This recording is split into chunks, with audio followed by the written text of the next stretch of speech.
Man įdomu, kodėl aš tiek beefų turiu. Tai gal čia su tavim problema? Ne.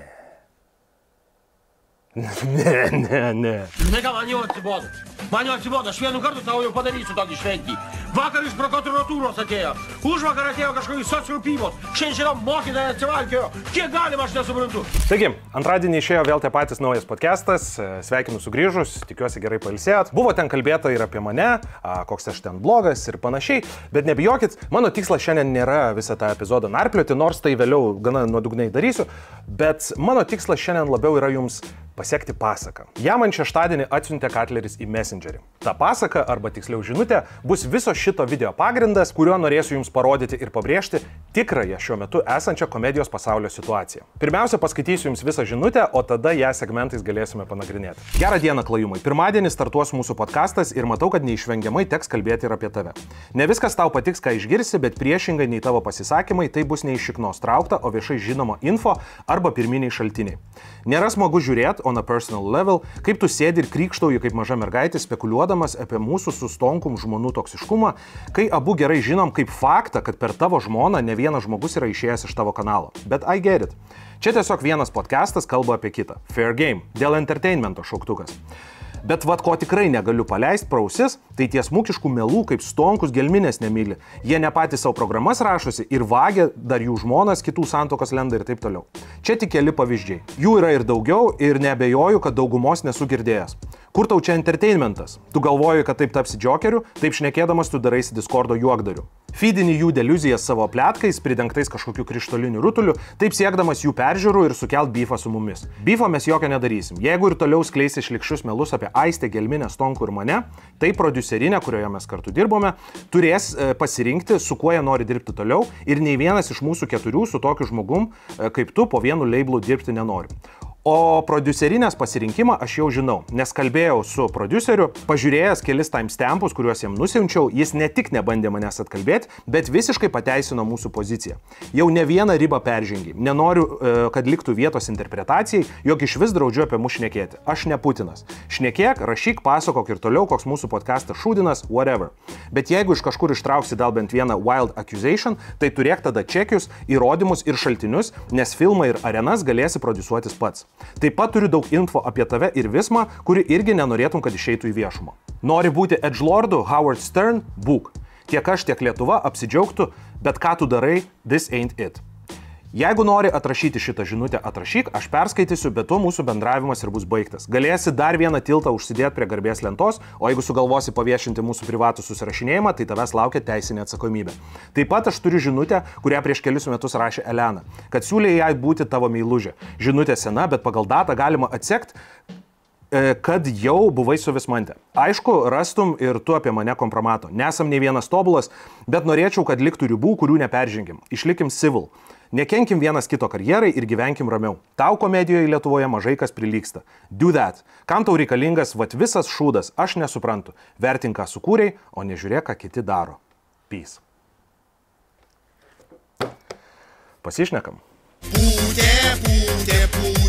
Visų pirma, vyrai, pilnai suprantu situaciją dėl žmonų.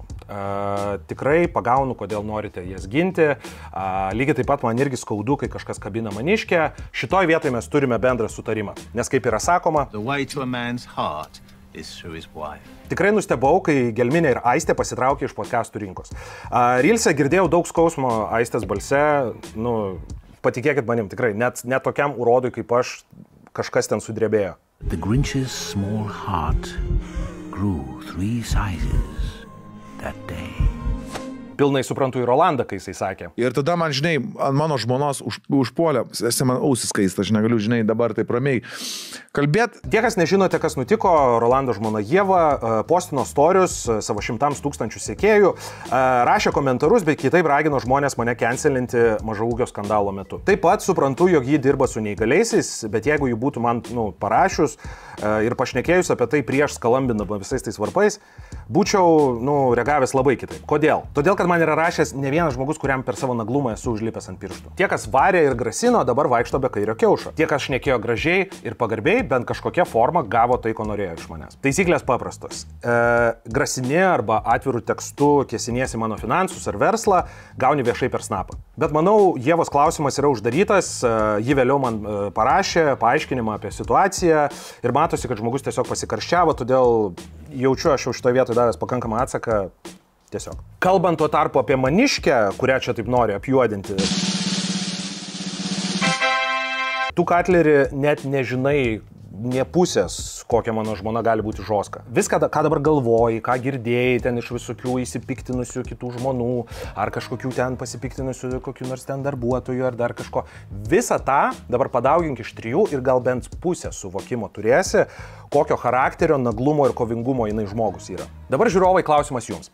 Ar pastebėjot, kad visi dalykai apie mano Vismantę visą laiką yra iš kažkur slaptai ištraukti, kažkokia tai nusivylusio darbuotojo, slapto liudytojo, kaip per okną atrodo, tuo išliks kažkoks tai, kuris tuoj ištrauks kažkokią tai super turbo paslaptį, kuri tuoj viską sunaikins ir tada pasako ir... Taip yra todėl, nes tie, kas ten puolat, slepiat savo naglumą, tamsą ir agresiją. Vismantė tuo tarpu naudojasi šitais dalykais kurti verslą su manimi. Kažkam nepatinka, bet kaip sakoma, darbas toks. Kai Jūsiškės gauna heito internete, jos nutraukia projektą. Kai Maniškė sužino, kad per savo nepraustą burnytę prapisau 5 štukų partnerių dylų, kuriais turėjom įsirenginėti butą, ji išsipyksta, atknisa man protą, tada atsisėda ir sako, gerai, ką darom, turim kovot. Ji atspindi mane ir aš pagal savo močiutę, mamą ir sesę žinau, kaip stipriai berniukai nemėgsta charakteringų moterų, kurios neleidžia niekam lipti ant galvos. Tai va apie šitą klausimą va tiek. Dabar apie pletkus ir visokias spekulacijas. Aš nieko faktiškai nežinau apie jūsų gyvenimus. Aš vertinu viešą informaciją ir susidarau žiūrovo įspūdį, kurį turiu pilną teisę aptarti. Kur noriu, kaip ir bet kas kitas, ką darot ir jūs. Taip, gal jūsų žmonos ir netoksiškos, bet... Žiauris skausmingos, ir va tas nevaisingumas man visą kertinai vis... Tai neščia, kaip tai vadinasi, bandai pagaminti kūdikį? Tiesiog... Is this bitch for real? Yra kaip... Kaip vadinasi, ar tu bandai... Pastoti. Čia tas pats, kas aš grasinčiau žmonėm, kurie sako, kad esu nejautrus ar debilas, kai išsipisinėjau iš Kisleko brolio istorijos. Jis kirpėjo, paklausiu, gerai pisos. Aš paklausiu tavo brolio, ar užtenka nuo tilto nušok nahui, kad numirti. Tas podcastas nuo tilto nukrito kažkurio momentu. Atrodo kaip atrodo, nieko nepadarysi. Gavau blogų komentarų, už šitus bairius buvau išvadintas nesveiku, bet toks bairis, aš toks komikas, tokia žmonių reakcija. Aš priimu šitą rinką ir aš priimu savo vietą joje, bet apie tai biškį vėliau. Greitas klausimas. Kodėl nahui tu man, Katleri, gini Stonkaus meilę? Čia neatrodo toks biškį, tipo, jeigu jis turi problemų, tai tegul man ir skambina ir aiškinas. Jo žmona, jo reikalai, einasi ir putojasi tegul. Tu tiek šitoj žinutėje, tiek podcast'o segmente apie mane, tu mažiau apie Aistę kalbi negu apie Stonkus su gelminė. Ir aš turiu teoriją, kaip nori pavadinti, įtarimą, nuomonę, kodėl taip yra, bet apie tai irgi dar šiek tiek vėliau. Taip pat yra dar vienas momentas, kur labai užsikabinot, kad sakau, kad ten ne patys rašot, ten vagėt programas ir panašiai. Šlykštus melai. Ir buvo daugiau melų tipo, kad Bartuševičius, Stonkus ir man, nežinau ar apie mane, bet kad ne patys rašys ir galimai voks, tokie gandai sklinda. Aš savo podcast'e sarkastiškai Vanilai pasakiau, jog jis implikuoja, kad kai kurie iš jūsų patys rašosi. Viešoje erdvėje matau ir girdžiu, kiek žmonių su jumis prie bairių dirba. Ar tai Kislekas, ar tai Airidas, ar kiti komikai. Jei patys rašotės nuoširdžiai, viskas cool. Bet man susidarė įspūdis, klaidingas ar ne, kad kai kurie iš jūsų ten gauna daugiau negu gatavo stand-upo paskaitimą ir pakritikavimą. Man pačiam kaip nuo A iki Z rašančiam komikui, kurio jau gatavą dalyką paskaito kiti komikai ir tada duoda biškį naucų, tai atrodo kaip nerašymas pačiam. O su Bartuška mes juk turėjom pykti dėl to, ką aš laikiau bajerių vogimu iš manęs. Jūs turit nuomonę apie mane, kurią reiškėt pagal tai, ką aš darau ir sakau viešai, aš turiu apie jūs. O čia, kaip ir žadėjau dalyje apie Stonkų, manau, yra puikia proga pašnekėti apie žmonių grupę, kurią aš vadinu...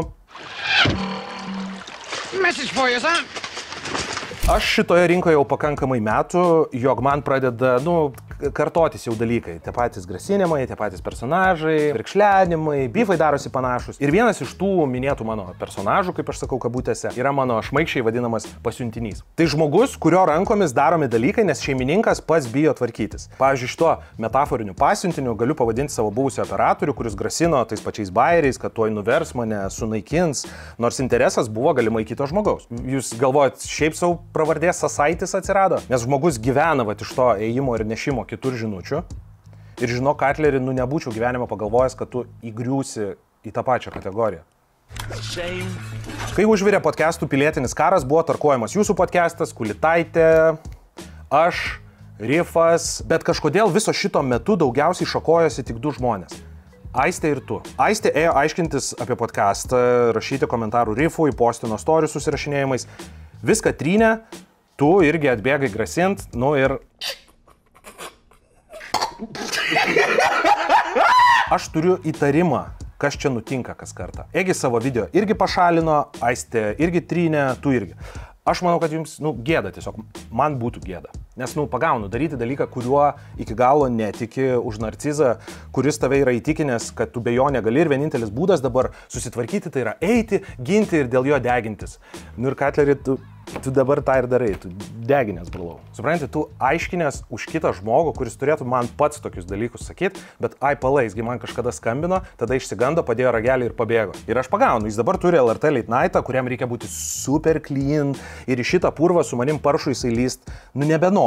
Ir pamatęs, kaip viskas visą laiką baigėsi. Tai ką, tu dabar jo valytojų dirbsi? Katlerį, aš tau pažadu, jeigu būtum parašęs, kad nebenori draugauti, kad pyksti dėl Aistės ar panašiai, įsižeidė, žinai, arba Aistė namuose verkia ir sakai, blema, klajumai, tu debilas, aš nebenoriu su tam bendrauti.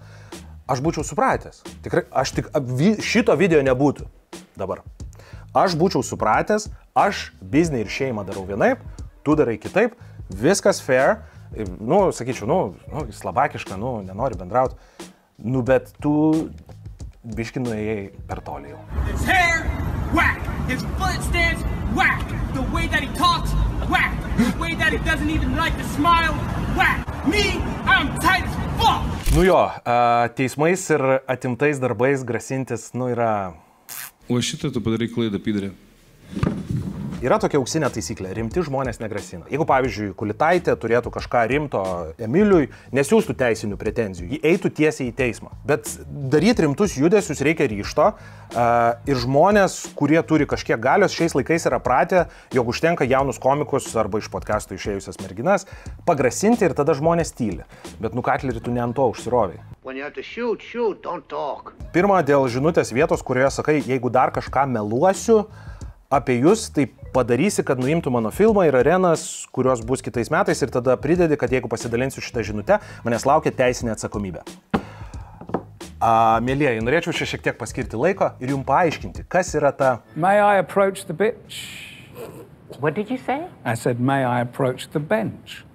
What did you think I said? Aš pastebėjau, kad čia jūs visi per vasarą patapot jaunaisiais teisininkais. Teisinės pretenzijos, grasinimai ir taip toliau. Bet skirtumas tarp manęs ir jūsų hebros yra tas, jog kol jūs vasarą atostogavot, aš vasarą. Ir man grasinti jau nebepavyks. Pasakyk, kaip įsivaizduoji situaciją savo galvoje, leis dabar tau pasakyti, kaip viskas bus. Ar esi, Katlerį, pažįstamas su tokiu dalyku kaip šantažas?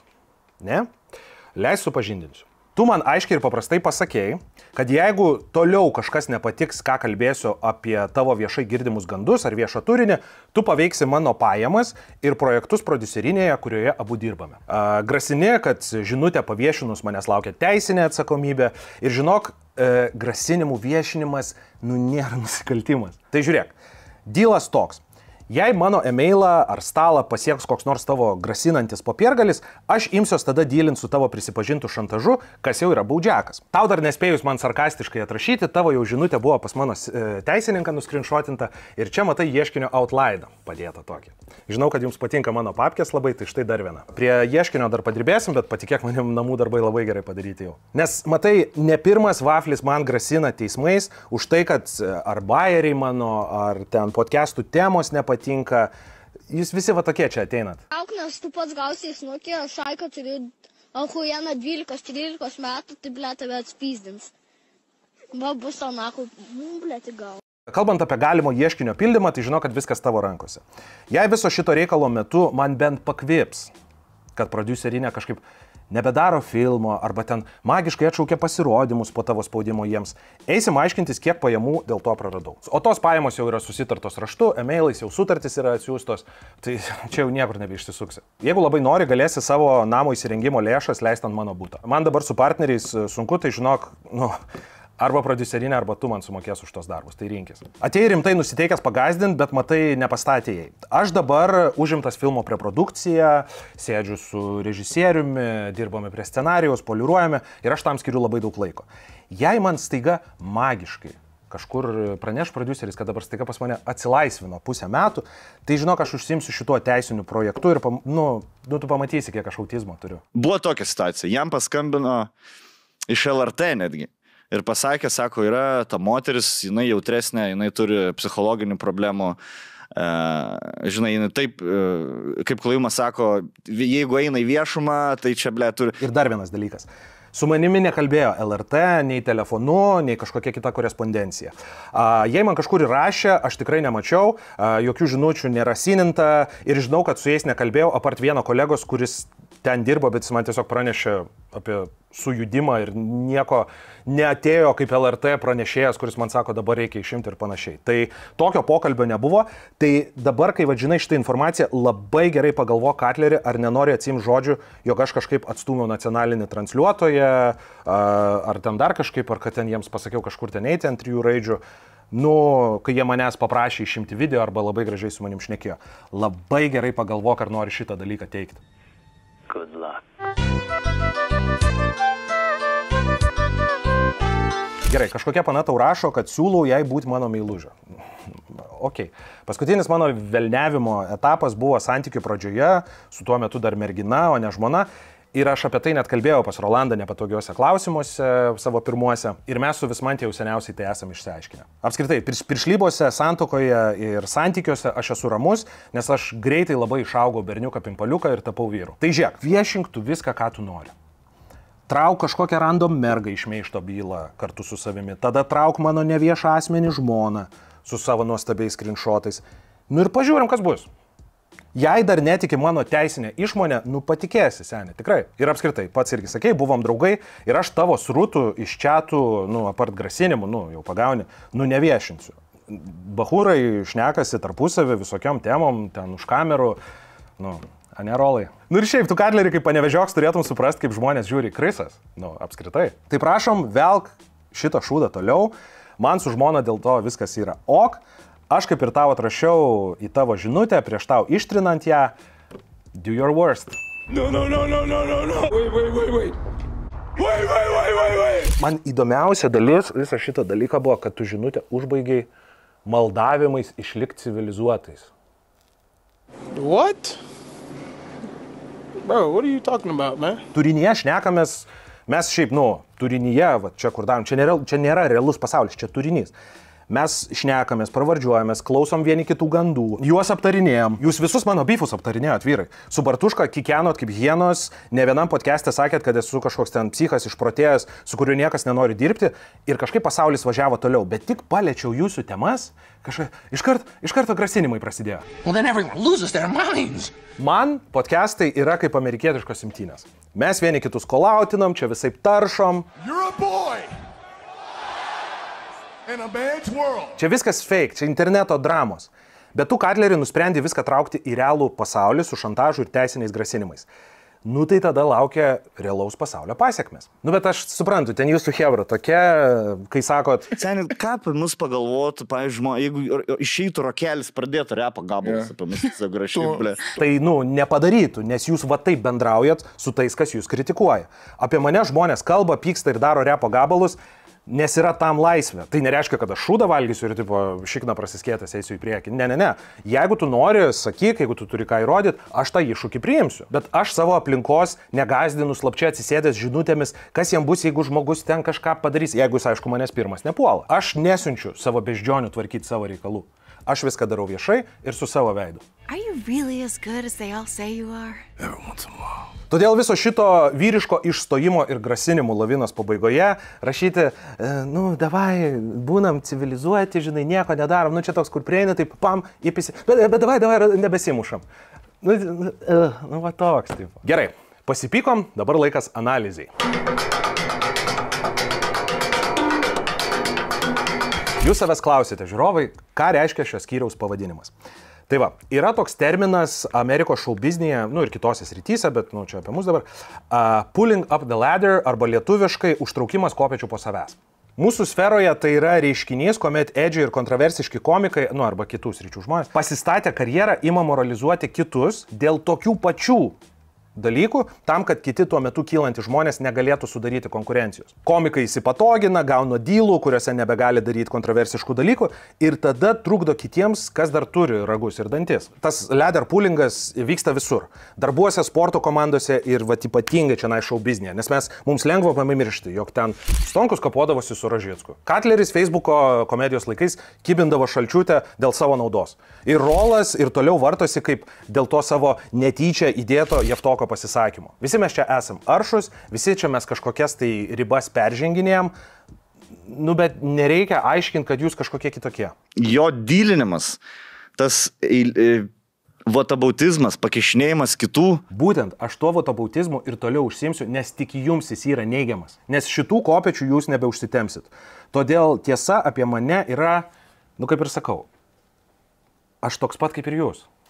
Aš naglas, agresyvus, aš moku pamanipuliuoti, aš lipu per galvas, aš alkūnėm važiuoju per dalykus ir aš taip dariau ir toliau darysiu. Bet, jis nevengia skandalų. Priešingai negu jam skandalai nėra blogai, nes jisai tik bildina savo. Žinai, mes jau aš noriu ramiai, kūno temperatūros vandenį gulėti. Turim savo fanus, nereikia mums skandalų, žinai. Jūs nesiparinat dėl komedijos, mažaūgio ar ten lietuvių moralės, kaip ten šnekėt. Jūs mane matot kaip prakaituotą bomžą lauke, kuris kažkaip gerai daro komediją ir dar gali ir atstovėti už savo principus, net ir partnerius prarasdamas. Ir jums neina to bomžą išvaryti. Visas šitas, taigi darom tiesiog komediją ir čia visiems vietos užteks, yra visų komikų intelekto įžeidinėjimas. Ne visiems užteks vietos šitoje rinkoje. Jeigu visiems užtektų, visi parduotų bilietus ir visi darytų arenas. Šitas būrimas, taigi būkime visi draugai ir panašiai, čia yra akių dumimas, kad nepultų jūsų. Visiems po saulė vietos yra. Kiekvienai komedijai, kiekvienam bairiui, aš įsivaizduoju, ir kiekvienam žanrui. Ne vyrai, yra vietos rinkoje ten, kur jūs leidžiat. Nori dirbti, kur mes esam? Prašom, bet turi varyti mūsų ginti per podcastus. Nori kažką sakyti? Tik gražiai. Nori atsiskirti ir daryti savo dalyką? Esi psichas, su kuriuo niekas nebendrauja ir nuo jo visą komediją nusisukus. Oh God. So alone. Ir jie dar mane vadina ten komedijos Rusija, Žemaitaičių, Janutienė. Ne, biškit atvirkščiai čia yra, žinokit. Ne, aš pirmas grasinu žmonėm, nes nelaiko nervai daryti šito dalyko. Viską, ką jisai šnekėjo su savo podcast'e už kamerų, jis dabar viską perdeda į kameras. Būtent, todėl, kad mūsų rinka dabar yra. Visi susikūrė pukuotus, gražius, family friendly fasadus su megztukais, visi sėdi, visi savo Instagramus kiša ir į podcastus, tuos savo fasadus. Mano pasirinkimas yra nieko nebevaidinti. Aš esu koks esu, skursiu ar klestėsiu, bet aš ramiai miegosiu, nes draugeliam nesiuntinėjau slaptų grasinimų, kai kažką pakomentuoja nemalonaus. Sakau dar kartą, trečią kartą, čia visa paslaptis. Aš toks pat ambicingas, naglas kaip jūs, tiesiog neburiu arabų kitiem komikam, kad mes čia visi draugai kažkokie tai. Aš, pavyzdžiui, Savaitės Rifui, tiek savo podcast'e, tiek jų, esu sakęs, kad jie man yra geri konkurentai, bet matau tame naudą, nes kas kartą, kai jie paleidžia gerą podcast'ą arba apdeda mane peržiūrom, mane paima toks, mane iš pradžių yra pavydu, man yra, mane apdėjo šį kartą, bet tai manyje užkuria ugnį daryti geriau. Mane tas pats Patarakas kritikavo mažaūgių skandalo metu podcast'e, nesutiko su mano požiūriu, bet viskas ok, turėti savo nuomonę ir nelyst man į subinę. Aš nesu vaikas, kad negalėčiau tokių dalykų suprasti. Mes galim toliau bendrauti ir toje sferoje būti, net vieni kitiem nikščių į šiknas nesukišę. Kad ir kaip mes konkuruojam, galim vieni kitiem tai pripažinti, arba galim nesutikti vieni su kitais. Spėkit, kas Emiliui padėjo teisiniais klausimais, kai jį Kulitaitė užsipuolė. Taip pat, kas jūs galvojat, jiem padėjo su patalpomis, kai jie skyrėsi su Antanu ir turėjo išeiti iš kadų. Jūs tiesiog vyrai negalit atlaikyti to paties, ką jūs jau labai senai darot patys. O smagiausia tai iš vis dalis, kiek aš iš Katlerio girdžiu pamokymų, kaip reikia sutarti, kaip reikia elgtis gražiai ir kokios turi būti panetkės šitame mūsų komedijos biznyje, kurį jūs kaip titanai laikote ant savo pečių ir mes tiesiog esame jos svečiai, kur galime tiesiog džiaugtis čia būdami. Jeigu tu pats įklimpai, tu nekiš kitų žmonių, tu dylingsus, tu apie save šnekėk, nemoralizuok kitų dabar šitoj vietoje, apsigink pats. Mus bandė apjuodinti mūsų rėmėjam, tada ėjo iš kitų, kai išėjo jo rėmėjai, ėjo iš kitų podcastų rėmėjais bandė, tipo, rašė jiem, kad pas jį ateitų. Čia karo nusikaltimai yra, ta prasme. Niekam aš jūsų slapčia nejuodinu, visi mano vedėjai ar kolegos ramiai su jumis dirba, aš jų ant nieko nespaudžiu, už jų pasiekimus yra džiaugiamasi, nors turiu aš asmeninių nusistatymų, bet aš nesu vaikas. Kisliakui visą laiką patarinėjau, kaip dylinti su areniniu jauduliu ir po rausto aš jį išleidau dar savaitę atostogų atsistatyti. Aišku, suprantu, jūs irgi jaučiatės daug dėl manęs padarę. Turbūt norėtumėt, kad jums padėkočiau už šitą. Seniai, mes jo arenas reklamavom. Ja. A ne? O sarkazmas į reklamą įeina ar papildomai čia dasipirkti reikia? Aš irgi būsiu, žinau, Mantelis irgi bus. Jo. Į kurį tu varys? Vis. Aš galvoju, į Panevėžį varys. Pasižiūrėsi, kaip Panevėžį. Aš tuo tarpu, nuo paskelbimo, ko gero kiekvienam savo podcast'e, beveik kiekvienam, reklamavau jūsų areninius raustus, kuriuos tikiu irgi neuždyką darėt ir, užsidirbot.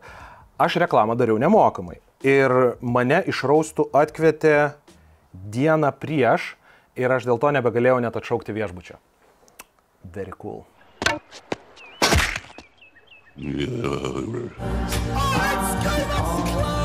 Tai žodžiu, darykit, ką norit, varykit, bandykit save įtikinti, kad niekas čia su manimi nedirba, tik kažkaip turinys, arenos, filmai, viskas kažkaip darosi. Bandykit raustinti, pizdavoti ir konkuruoti. Viskas su tuo ok, buvo ir bus toliau. Bet jeigu piram mano verslui, vedėjam ar projektam bus daromas spaudimas, pamatysit, kiek aš iš tikro nesveikas galiu būti. Klajumas deginės tiltus yra su visais, net su tais, kuriais nedirbo. Jį su komedijos pasaulis sieja Kisliakas ir Savaitės rifas, sakykim dar. Vat irgi ne visai. Aš sėdžiu su jumis tuose pačiuose projektuose.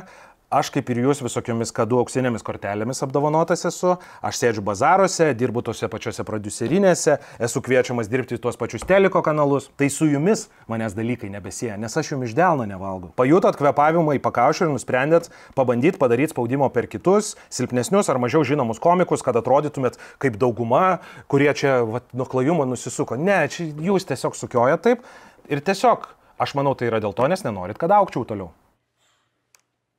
Not on my watch. Jeigu norit važiuoti taip toliau, važiuojam. Tiesiog, sakau, gero jums to plikių turo iš.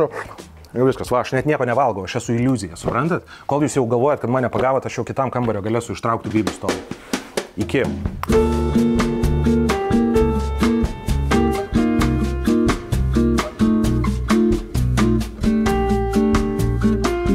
Žinai, aš turiu asmeninį santykį labai į klajumą ir aš jį esu visais lygiais. Man jis kaip ir nelabai egzistuoja, bet kai buvo visas tas skandalas, tai aišku, kad įdomu buvo pasižiūrinėti.